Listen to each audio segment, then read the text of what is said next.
요한복음 8장 1절에서 11절까지의 말씀입니다. 함께 기도하고 우리 함께 말씀 봉독하겠습니다. 끝없는 용서로 우리를 사랑하시는 주님, 오늘도 그 사랑에 감격하여 기쁨과 감사의 예배의 자리로 불러주셔서 감사합니다. 지난 한 주간 내 속사람의 병든 모습들을 보았습니다. 그러나 여전히 우리는 나의 가족, 이웃, 심지어 내 자신까지 용서하지 못하는 죄인입니다. 우리의 죄를 용서하여 주시옵소서. 성부, 성자, 성령의 하나님, 이제 내 마음속 깊은 속 사람에게 숨겨왔고 또 나도 몰랐던 모든 아픔과 슬픔 그리고 상처까지 성령 하나님께서 들어와 주셔서 꼼꼼히 고쳐주시고 위로해 주셔서 온전히 성령의 뜨거운 불로 소멸하시고 새로운 피조물이 되게 하여 주시옵소서. 그리고 그 자리에 주님을 향한 사랑과 믿음으로 가득 채워 주시옵소서. 예수님의 이름으로 기도드립니다. 아멘. 우리 한 절 한 절 교독하겠습니다. 마지막 절은 합독합니다. 예수는 감난산으로 가시니라.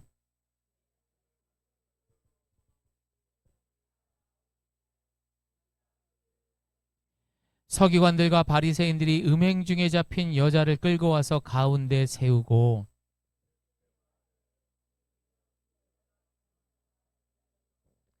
모세는 율법에 이러한 여자를 돌로 치라 명하였거니와 선생은 어떻게 말했겠나이까.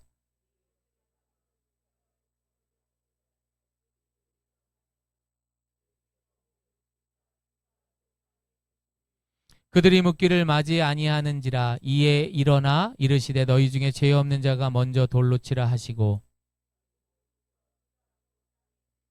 그들이 이 말씀을 듣고 양심의 가책을 느껴 어른으로 시작하여 젊은이까지 하나씩 하나씩 나가고 오직 예수와 그 가운데 섰는 여자만 남았더라.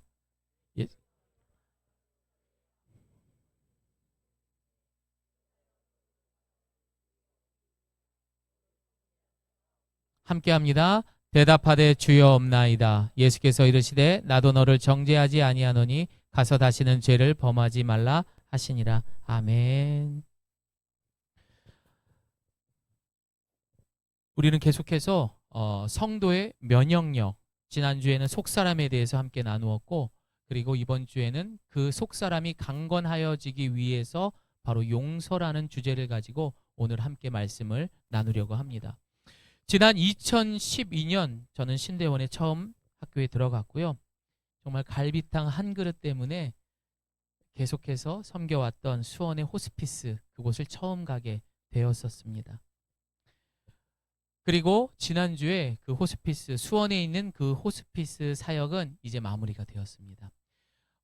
하나님 앞에 기도하는 가운데 그만하라고 할 때까지 정말 꾸역꾸역 했던 것 같아요. 왕복으로 따지면 4시간이고요. 제가 경기도 광주에 또 한우분 신방까지 갔다 오면은 하루 종일 차량 운행을 해야 했습니다. 제 차가 4년밖에 안 됐는데 10만 킬로가 넘어요. 지방으로 환우들, 암 말기 환우분들을 위해서 예배하고 오늘 아침에도 지금 요양병원에 계신 분하고 전화로 또 예배를 지금 1년째 드리고 있습니다. 거절할 수가 없죠. 왜요? 하나님이 사랑하는 한 영혼이기 때문입니다. 그러나 하나님께서는 저를 그곳에 발걸음을 멈추시고 우리 교회 앞에 있는 요양병원과 또 500m 되는 요양병원 2개가 더 있습니다. 그곳에 새로 호스피스가 신설이 되었어요. 그리고 수원에 있던 간호과장님께서 그만두시면서 이곳으로 오셨어요. 그리고 어디 가나 예쁨을 받지만 저를 예쁘게 보셨는지 제가 이제 지난주부터 그곳에서 환우들을 또 이렇게 수요일마다 돌보게 되었습니다. 참 하나님의 은혜이고 무엇보다 하나님은 우리가 아니다라고 생각하고 억지로라도 그 십자가를 지고 갔을 때 마치 구레네 시몬을 연상한다면은 분명 하나님께서 인도하신 목적과 이유가 있는 줄을 믿습니다. 제가 그렇게까지 먼 거리를 꾸역꾸역 정말 가기 싫은 날도 있었어요. 너무 힘든 날도 있었고 어쩔 때는 너무 피곤해가지고 졸음운전을 할 때도 참 많았습니다. 제가 그렇게 갔던 이유는 3가지가 있었습니다. 첫 번째는 꺼져가는 생명들에게 마지막으로 복음을 전해야 돼. 내가 저들을 얼마나 기다렸는데 얘야 하면서 하나님께서는 저에게 하나님의 마음이 그곳에 있다라는 것을 주셨기 때문에 저는 거절할 수가 없었습니다.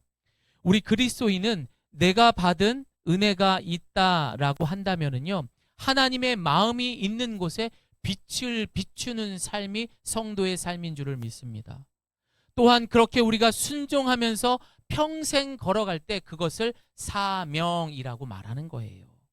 그래서 마태복음 5장 16절 함께 읽습니다. 시작. 이같이 너희 빛을 사람 앞에 비추게 하여 저희로 너희 착한 행실을 보고 하늘에 계신 너희 아버지께 영광을 돌리게 하라. 아멘.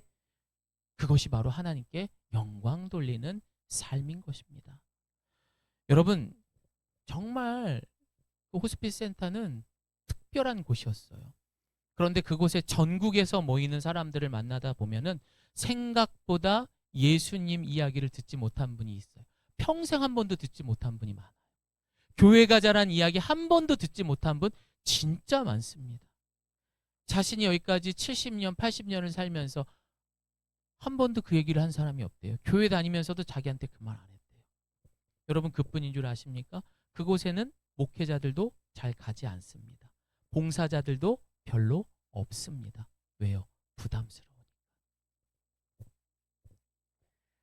어쩌면 저는 그분들에게 만나는, 그러니까 그런 마음을 딱 주셨어요. 그러니까 그분들을 만나는 마지막 그리스도인이 된다라는 마음을 주셨어요. 근데 어떻게 안전해요? 어떻게 안 가요?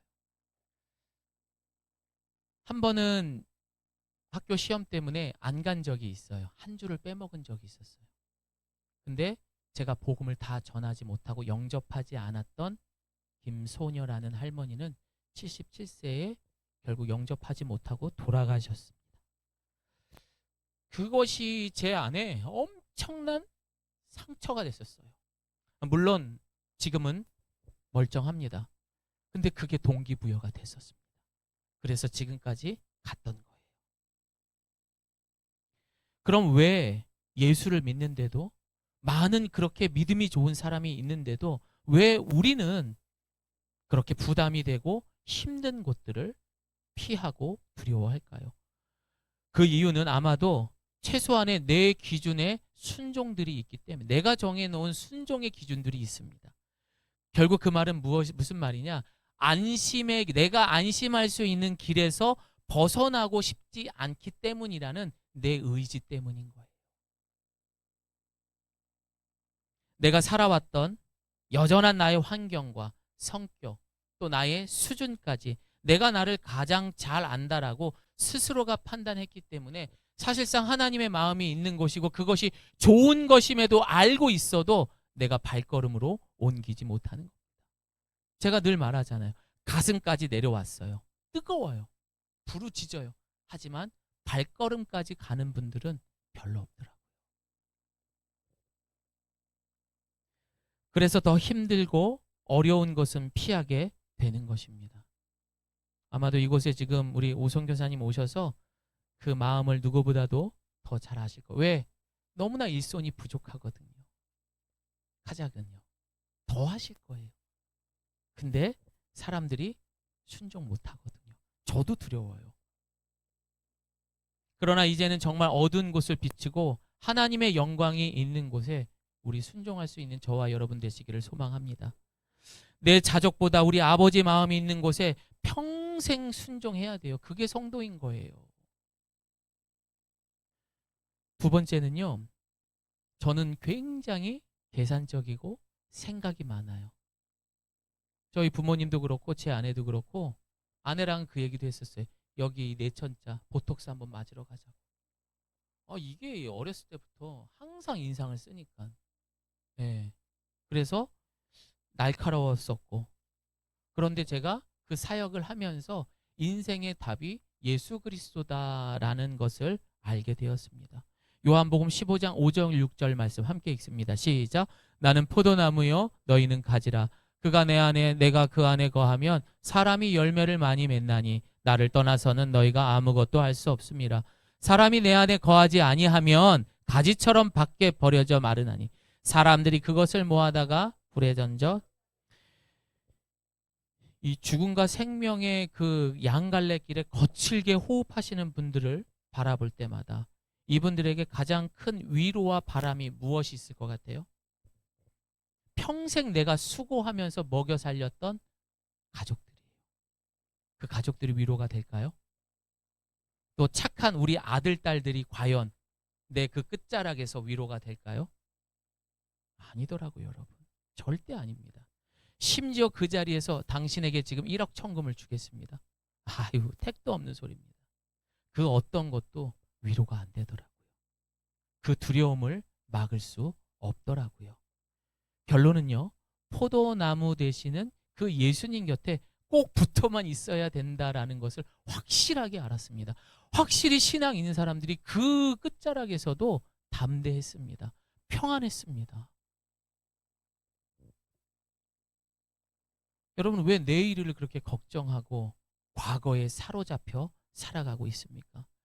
제가 늘 그분들에게 하는 말씀이 있습니다. 그 환우분들에게 누구누구님 부르면서 뭐 권사님 아니면 누구 성도님 하면서 저도 사실은 내일이 없는 사람이에요. 무슨 소리 하는 거야? 이렇게 멀쩡한데. 아니에요. 저도 내일 어떻게 될지 모르잖아요. 지금 가다가도 어떤 일이 벌어질지 모르기 때문에 사실상 우리는 내일이 없는 오늘만을 위한 피조물에 불과합니다. 그 얘기를 참 많이 했던 것 같아요. 우리는 똑같은 죄인이고 내일을 보장받지 못한 먼지보다 못한 아주 작은 피조물들이에요. 안개와 같다라고도 얘기하잖아요. 그럼 우리 그리스도인은 저를 따라합니다. 오늘을 위한 성도. 요거를 조금 멋있게 말하면요. 저를 다시 한번 따라해 보겠습니다. 은혜의 하루살이. 그렇습니다. 우리에게는 오늘밖에 없어요. 아멘입니까? 자, 그렇다면 여러분, 우리에게 내일은 뭡니까? 그건 선물이라고 하는 거예요. 우리에게 내일은 선물이라. 그러면 나는 다음 날까지 또 살 건데 그걸 뭐라 그러는지 아세요? 자, 따라합니다. 기적. 그건 기적이에요. 그러니까 우리에게 주어진 이 하루에 최선을 다하고 감사와 기쁨으로 살아가기를 소망합니다. 자, 우리 잠언 27장 1절 함께 읽습니다. 시작. 너는 내일 일을 자랑하지 말라. 하루 동안에 무슨 일이 날는지 내가 알 수 없음이라. 예수님 곁에 꼭 붙어서 겸손하게 오늘만 생각할 수 있기를 바랍니다. 털어내세요. 내일 공부할 거 걱정하지 마세요. 우리 집사님 요즘에 공부하시느라 많이 힘드신데 그건 그냥 내일 할 거예요. 오늘은 말씀 들은 것만 계속 묵상하시면 됩니다. 박 집사님. 네. 여러분, 제가 마지막으로 그곳에 가는 이유는요. 이 땅의 미래는요. 이미 많이 망가진 것 같아요. 세상도 교회도 너무 많이 병든 것 같아요. 그 첫 번째가 뭡니까? 저출산, 노령화. 엄청나게 지금 막 가속 붙은 것 같아요. 그래서 여러분, 앞으로 이 호스피스 시설과 그리고 장례 문화는 흔하게 만나게 될 것입니다. 더 전문화가 될 것입니다. 그러나 제가 그것을 통해서 유익을 얻고자 하는 것이 아니라 적어도 그런 세상이 됐다면은 세상에도 트렌드가 있듯이 우리의 거룩한 트렌드는요. 그 마지막 순간까지 복음을 전할 수 있는 최전방에서 사역을 하는 우리 예가교회가 되기를 소망합니다. 그 끝자락에서도 예수 믿으라고 이야기할 수 있는 교회가 바로 저희 교회인 거예요. 그래서 저는 이런 사역을 하면서 이런 비전도 하나님께서 주셨습니다. 여러분, 결코 사람은요 기다려주지 않아요. 내일이 없는데 누가 기다려줘요? 하루 속히 사랑하는 내 가족, 이웃들에게 복음 전하기를 바랍니다. 이 호스피스 사역에 환우들의 공통점들이 있습니다. 첫 번째는 내가 없는 가짜 삶을 살았다라는 말을 제일 많이 합니다. 왜냐하면은요, 이분들은 자신의 이름을 잃어버렸어요. 누구 엄마, 누구 아빠, 평생을 부장님, 집사님, 누구의 부모로, 또 목사로 그렇게 자신의 삶을 잃어버리고 어쩌면은 가짜의 삶을 살았다. 자신의 삶을 찾지 못했다라는 말. 내가 왜 그랬을까? 이런 말씀들을 참 많이 하셨습니다. 두 번째는 내가 사랑하는 사람들과 더 많이 함께하지 못했다라는 것을 후회하고 있었습니다. 애들 학원비 번다고 해서 나가서 그렇게 조금씩 알바할 바에는 차라리 그 시간에 학원 보내지 말고 애들 떡볶이라도 한번 더 해줄 걸. 이런 말씀을 진짜 하시더라고요. 바쁘다는 핑계로 가장 예쁘고 아빠의 손이 가장 필요할 때 그것을 놓치고 매일매일 일만 했던 것들을 후회하고 있더라고요. 왜 그렇게 말했을까요? 왜 그렇게 내가 미워하며 살았을까? 왜 그렇게 내가 짜증만 냈을까? 그렇게 자신을 원망하고 자책하는 분들이 너무 많았습니다.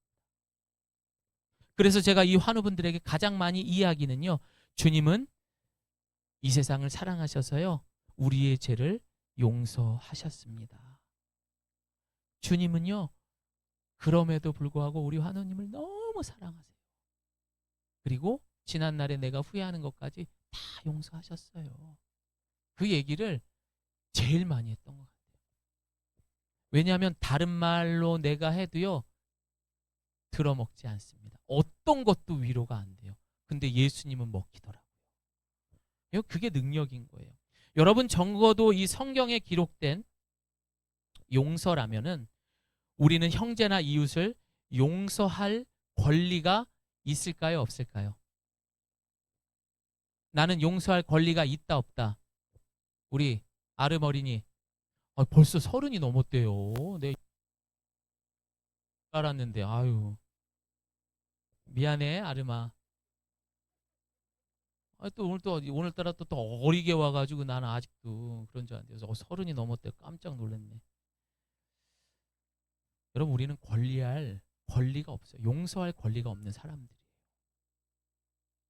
저를 따라합니다. 예수님은 나의 지난 모든 죄를 용서하셨습니다. 그리고 우리 옆에 분하고 인사하겠습니다. 당신도 용서하셨습니다. 그래서 우리에게는요 권리가 없는 거예요. 오직 용서해야 할 의무만 있는 겁니다. 물론 죽이고 싶을 만큼 원망스럽고 아주 원수 같은 상대들이 있습니다. 그러나 이미 2000년 전에 아들 예수 그리스도를 그분은 우리를 향해서 내어주셨거든요. 우리를 용서하셨다는 사실 때문에 사랑 없는 냉정한 명령과 율법이 아니라는 거예요. 그것이 바로 오직 사랑으로 강권하셔서 우리를 가장 자유롭게 하는 최고의 법이 돼버린 겁니다. 그것이 바로 그분의 사랑의 증거가 되었던 것입니다. 그래서 여러분 우리는 용서가 우리의 권리가 아닌 뭐라고요? 의무, 무조건 용서하는 거예요. 다시 말해 과거에서 지금까지 앞으로 지은 모든 죄를 한번 생각해 봅시다. 여러분 과거의 죄를 우리가 용서받았어요. 지금도 죄 짓고 있어요. 앞으로 우리가 하늘나라 갈 때까지 지을 죄 있어요 없어요? 그것까지 생각한다면은 그거 어떤 누구를 우리가 용서 못하겠습니까? 우리는 그런 용서의 의무만 있습니다. 그래서 예수님은 용서에 대한 이야기를 아주 정확하게 베드로에게 이야기합니다. 함께 읽습니다. 시작. 그때에 베드로가 나와 가로되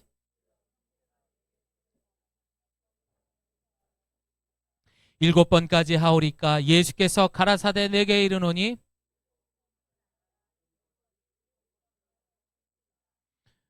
그래서 여러분 용서는요 횟수가 아니에요. 용서는 뭐냐? 자, 신앙생활은 뭐라 그랬죠? 관계. 그렇죠. 신앙생활은 바로 관계. 그 관계가 온전하면은 지금 그 이야기처럼 7번이 아니라 70번씩 7번이라도 우리가 용서할 수 있는 것입니다.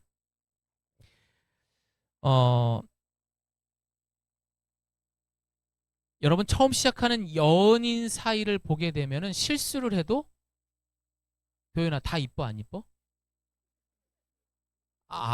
뭘 안 해봤다는 거지? 연애를 안 해봤다? 예, 아직 여자친구는 안 만나봤다. 자, 우리 도연이가 아주 참한 여자친구를 만나기를 소망합니다. 되게 좋아하네. 우리 도연이 우리 기도 많이 해줘야 돼요. 그쵸? 예, 건강해져서 멋진 한국 여자로 예, 하나님께서 준비하신 귀한 여자친구도 좀 만났으면 좋겠습니다. 자, 어쨌든 그렇게 우리 연인 사이에 실수는 모두 용납이 돼요. 그래도 이뻐. 다 좋아요. 그러나 오래된 부부의 실수는 서로에게 범죄자로 만들 수도 있어요. 뭘 이렇게 심각하게 들으세요? 오래 살다 보면은 여러분 막 뭐라고 하잖아요. 예.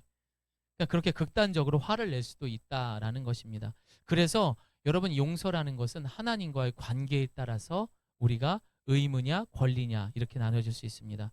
관계라고 말했습니다. 하나님과의 사귐입니다.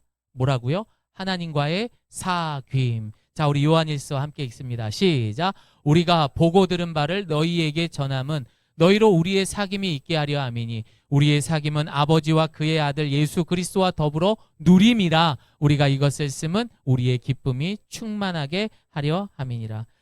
가장 행복한 사귐을 위하여, 가장 화목을 위하여 우리 하나님은 기꺼이 독생자 아들 그리스도를 희생하셨던 것입니다.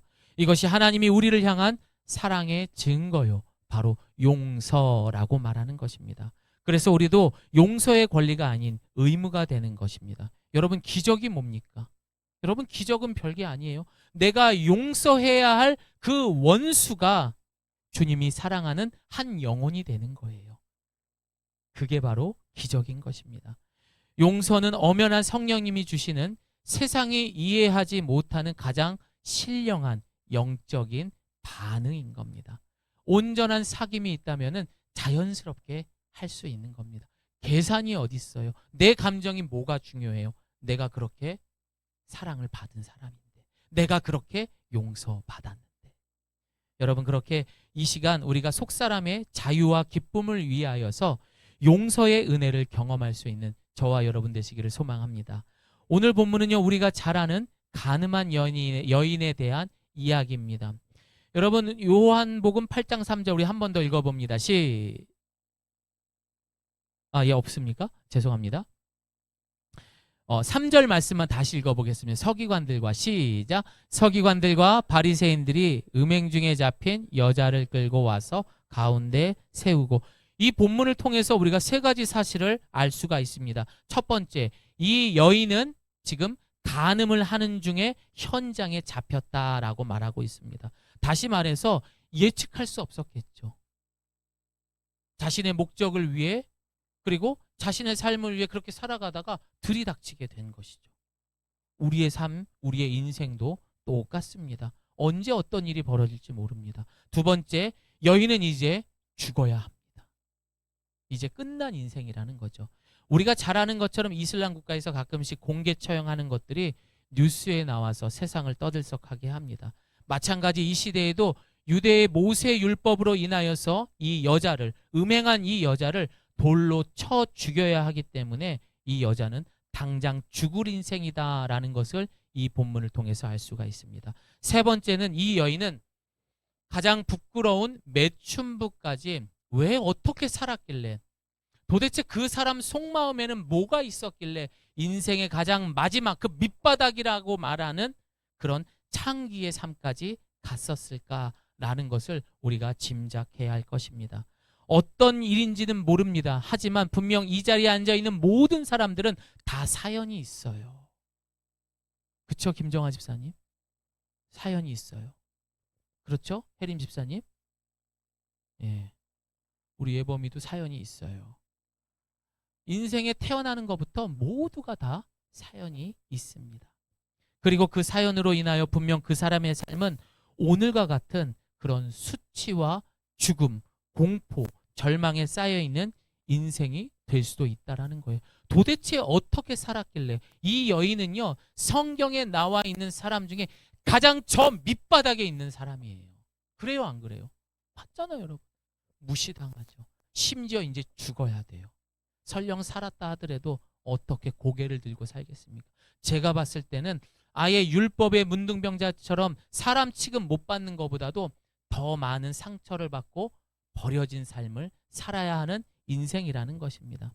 그러나 분명한 사실은 6절의 말씀처럼 이때 분명 음모가 있었다라고 본문은 말하고 있죠. 맞아요, 여러분. 어떻게 하든 서기관과 바리새인들은 예수님을 잡아서 어떻게 하려고 했던 그런 음모가 있다라는 것도 알 수 있죠. 이런 어떤 짓을 음행을 했을 때 보이는 데서 하지도 않을 거고, 또 잡으려면 남자도 잡아야 되는데 남자는 없고 여자만 잡았다 했기 때문에 이건 분명 음모가 있었던 것입니다. 여러분, 이 말을 요약하면 이럴 수가 있습니다. 자, 저를 따라해 보겠습니다. 죄인이 죄인을 판단하고 죄인 취급합니다. 지금 그 상황인 거예요. 똑같은 놈끼리 똑같은 사람을 정죄하는 겁니다. 2000년 전 예수님 당시에도 그랬고 지금도 똑같습니다. 여러분, 누가 누구를 정죄하고 판단합니까? 여러분, 죄송하지만 제발 어디 나가셔서 어느 정당이 어떻고 누가 나쁜 인간이고 이런 말씀 조금은 삼가하셨으면 좋겠습니다. 정말 믿을 수 있는 사람들만 얘기하세요. 저는 그래서 예범이하고만 얘기합니다.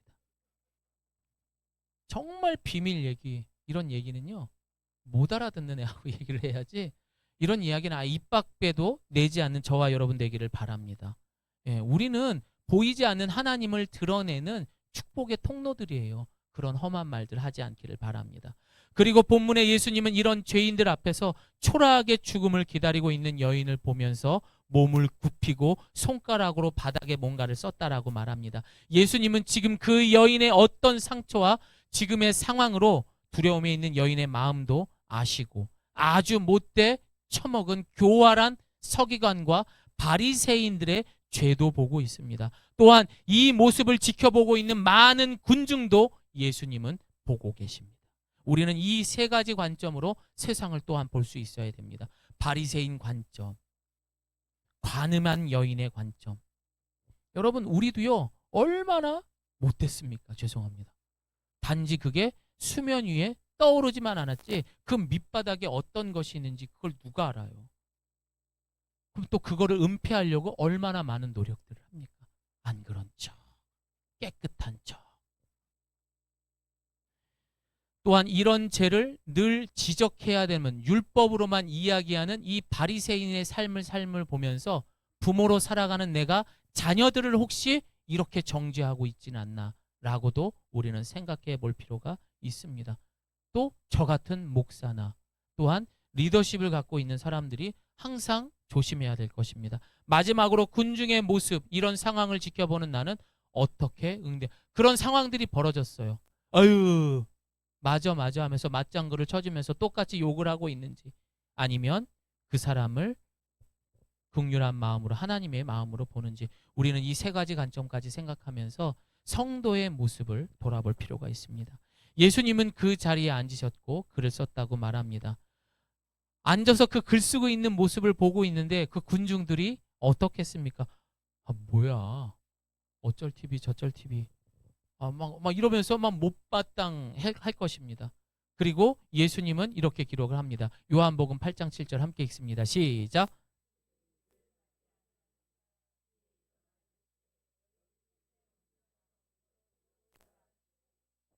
예수님은 그 여인의 죄가 없다라고 말씀하셨어요? 안 하셨어요? 안 하셨어요. 예수님은 우리의 죄를 용서하시지만 그 죄를 대충 넘어가지는 않으세요. 꼭 그 죄는 짚고 넘어가십니다. 용서는 받았지만, 다시 말해 죄를 용서하는 것과 죄를 인정하는 것은 다릅니다. 또 이들이 말한 모세의 율법도 틀렸다고 말하지 않으셨습니다. 그리고 말씀하시기를 너희 중에 죄 없는 자가 먼저 돌로 쳐라. 막 저는 이거를 너무 잘 알았지만 이번 주에는 되게 소름이 돋았어요. 어떻게 이런 말씀을 하실 수 있을까? 이게 신의 세계인 것 같아요. 주변 사람들은 모두가 충격을 받았습니다. 그리고 어떻게 됐죠? 한 사람씩 슬금슬금 그 자리를 피하기 시작했습니다. 왜요?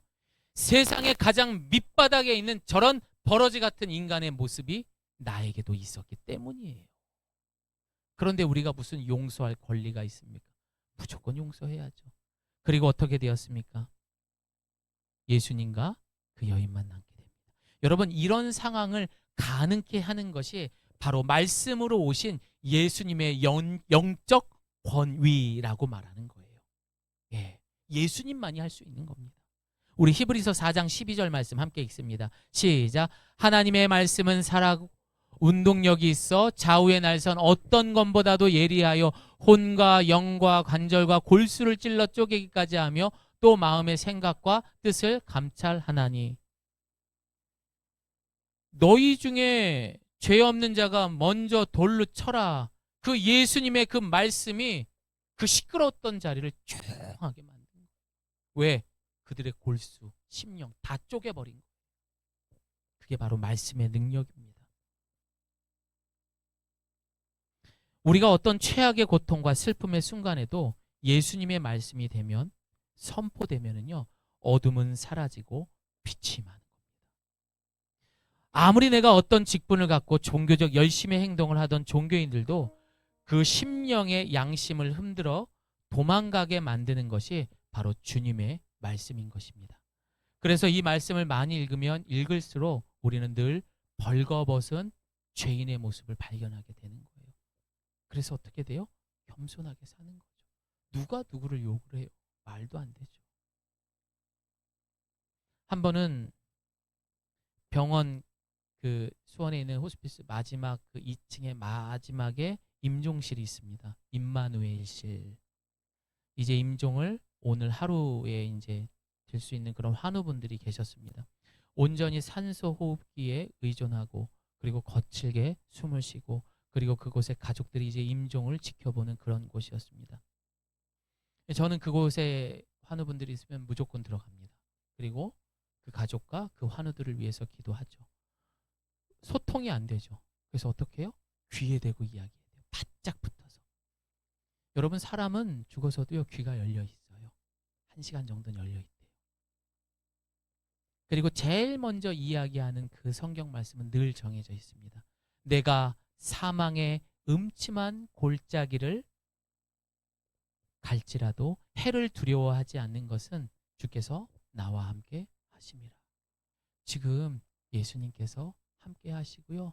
너무너무 사랑하신대요. 그러니까 두려워하지 마세요. 우리에겐 부활이 있습니다. 그 이야기를 귀에다 조근조근 설명을 해드립니다. 참 놀라웠던 것은 눈의 초점도 잃고 거칠게 호흡하셨던 아무런 소통이 안 되는 분의 그분의 손에서 힘이 들어가는 것을 느끼게 됩니다. 말씀은 생명이더라고요. 꺼져가는 등불도 살리게 하더라고요. 제 손을 꼭 잡는 거예요. 그 숨소리도 잔잔해지는 거예요. 그래서 말씀 읽으라고 하는 거예요, 여러분. 너무 힘들 때마다 말씀 의지하면요, 그렇게 내가 다시 살아나는 힘을 경험할 줄을 믿습니다. 여러분 저를 따라합니다. 죄와 사망을 이기신 예수님의 영적 권위. 바로 그 놀라운 말씀의 영적 권위가 그곳 가운데 선포됐던 것입니다. 이 모든 것을 우리의 그런 고난과 어떠한 환난 가운데에서도 잠잠케 하는 거예요. 여러분 그 이름이 바로 예수 그리스도입니다. 우리가 살다 보면 내 마음대로 안 되는 것들이 참 많습니다. 마치 제 아내는 목걸이를 항상 엉켜서 놓습니다. 그럼 제가 항상 그거를 풀어줍니다. 제 아내는 그 목걸이를 풀다가 막 끊어먹기도 합니다. 금인데. 여러분 마치 우리 인생도 엉켜있는 이 목걸이처럼 아무리 비싼 금이면 뭐합니까? 하나님의 형상을 닮은 존귀하고 사랑받기 위해 태어난 존재라 할지라도 나 중심적인 그러한 원죄를 해결하지 못하면 스스로 풀지 못하고 결국 끊어먹는 이 목걸이와 같은 것이 되는 겁니다. 저는 목걸이를 잘 풉니다. 그러나 제 인생에 꼬여있는 것들은 못 풀겠더라고요. 그러나 우리의 인생을 다시 그 끊어진 목걸이처럼 녹여가지고 새 것으로 만들고 엉켜있는 인생이라고 해도 완전히 풀어줄 수 있는 분이 바로 예수님입니다. 그리고 그분이 저와 여러분을 향해 오늘 선포하십니다. 함께 읽습니다. 시작. 그런즉 누구든지 그리스도 새로운 피조물이라. 예, 이게 예수 그리스도입니다. 이제 상황은 거의 종결되고 예수님과 가늠한 여인과 그렇게 남아 있습니다.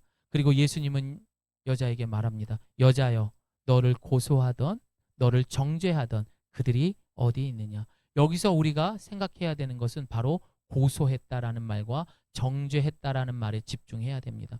여러분, 우리가 살아가는 늘 일상 가운데에 우리의 속사람을 가장 많이 망가뜨리고 나를 죄인 취급하는 것, 그 마귀의 속삭임 중에 하나가 뭔지 아세요? 바로 나를 고소하고 정죄하는 거예요. 내 스스로를.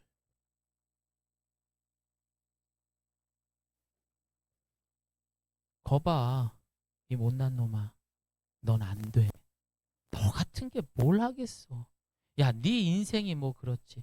아이고, 똑바로 살아라. 그러니까 네가 무시당하는 거야. 그냥 대충 넘어갈 수도 있는데 또 그거를 듣고 집착하는 그러한 모습. 여러분, 이거는 솔직히 제가 개척하고 느낀 저의 감정들입니다. 저의 속사람의 솔직한 모습들입니다. 제가 할 수 있는 혈기의 많은 사람들에게 함께 도와달라고 사실은 구걸하듯이 부탁한 적들이 너무나 많았습니다. 사람들은 개척교회가 어떤 것인지 알기 때문에 거절하죠. 그때마다 저는 굉장히 제 자신이 초라했어요. 그래서 저를 고소하고 저를 정죄했습니다. 거봐, 네가 무슨 개척을 해? 네가 무슨 목사야? 야, 너한테 뭐 성도가 올 것 같아? 그냥 이거 적당히 하다가 원래 네 잘하는 거 해라. 그래서 별 생각들을 참 많이 했던 것 같습니다. 그러나 여러분, 외면한 사람이 문제가 아니었어요. 오직 이런저런 그것을 정죄하게끔 고소하게끔 만든 바로 마귀의 속상임이 문제였다라는 것입니다. 이런 정죄와 고소가 바로 마귀의 특기입니다. 그분들이 뭐가 죄예요? 그분들은 자기의 말을 한 건데 저에게 문제가 있었던 거예요.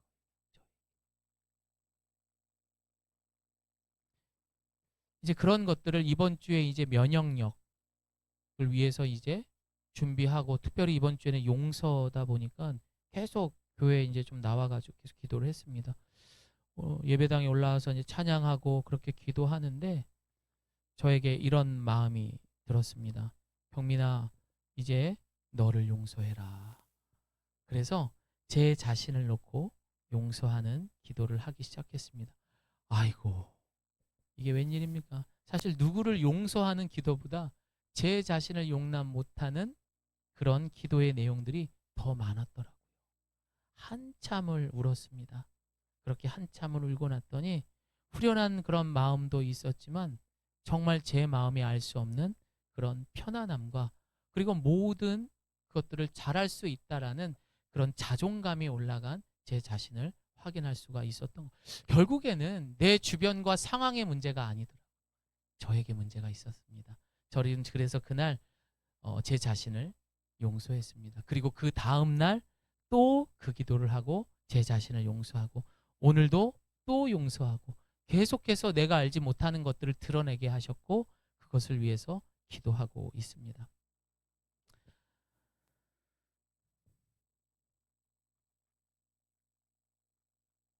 그리고 나서 하나님께서는 저에게 이렇게 말씀하셨습니다. 내가 너를 얼마나 어여쁜 아들로, 내가 너를 얼마나 소중한 아들로, 내가 너를 얼마나 사랑하는데 나는 너를 한 번도 그렇게 생각한 적이 없는데 너는 네 자신을 인정하지 못하니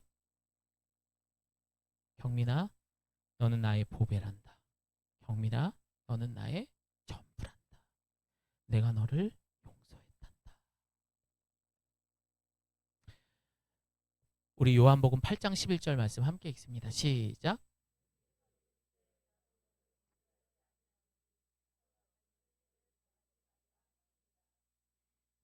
여러분, 생각해 보면요, 그 용서가 진짜 사랑이라는 것을 알았습니다.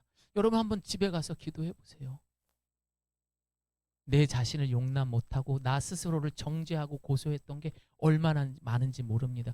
그걸 우리의 그 하나님의 형상대로 있었던 그 참 순수하고 창세 때 그 모습에 있었던 그 속사람이 원죄로 인하여서 계속 고소하고 계속 정죄하고, 그러다 보니 내 겉사람이 이렇게 망가졌던 거예요. 여러분, 우리 이 11월 한 달 동안에 그런 나를 고소하고 정죄했던 그런 나의 모습을 용서하기를 소망합니다. 예수님도 용서하셨는데 우리가 뭐라고 우리 자신을 그렇게 말해요? 그거 죄입니다, 여러분. 이제 말씀 마무리합니다. 우리 그 하나 보여주시겠어요? 영상 하나를. 제가 읽어드리겠습니다. 그 어느 누구에게도 과거가 현재를 가두는 감옥이어서는 안 된다. 과거를 바꿀 수는 없으므로 우리는 어떻게 해서든 과거의 아픈 기억을 해소할 길을 찾아보아야 한다. 용서는 과거를 지우면서도 미래를 향해 움직일 수 있도록 감옥문의 열쇠를 우리 손에 쥐어준다. 내가 비로소 용서하고 나면. 용서라는 책에 담아져 있는 글입니다. 어떤 그 용서에 대한 명언들을 막 찾기 시작을 했었어요. 그런데 이런 글이 있더라고요. 더 많이 알면 더 많이 용서한다. 그래서 하나님은 우리를 그렇게 용서하셨나 봐요. 그런데 만약에 우리의 삶이 우물 안에 개구리라면 이 개구리는 스스로 자신을 용서할 수 있을까요? 절대 못합니다. 그런데 여기에 반전이 있습니다, 여러분. 우물 안에 개구리가 문제가 아니라 이 개구리가 문제라는 거예요. 이 개구리가 변해야 되는 거예요. 그러니까 이 개구리가 문제인 거예요. 만약에 이 개구리가 만약 변했다면은 여러분, 어떻게 되죠? 예, 그 개구리가 이제 변하게 된다면은 여러분들 우물 안에 있던 우물 밖에 있던 문제가 되는 것은 없다라는 것입니다. 결국 우리의 속사람을 만질 수 있는, 우리가 함께 묵상했던 내용처럼 그것을 만지고 그 개구리가 어디에 있던 간에 변할 수 있는 것은 우리가 먼저 묵상했던 오직 성령님만이, 오직 예수님만이 그렇게 변화될 줄을 믿습니다. 여러분, 이게 알아가는 거예요, 여러분. 이게 알아가는 거예요. 그래서 여러분, 우리 안에 그런 많은 것들, 진정한 용서만이 우리의 허물어진 속사람을 다시 새로운 피조물로 세우고 과거의 엉망이 된 내 삶을 온전한 미래로 바꿔줄 줄을 믿습니다. 우리 함께 기도하겠습니다.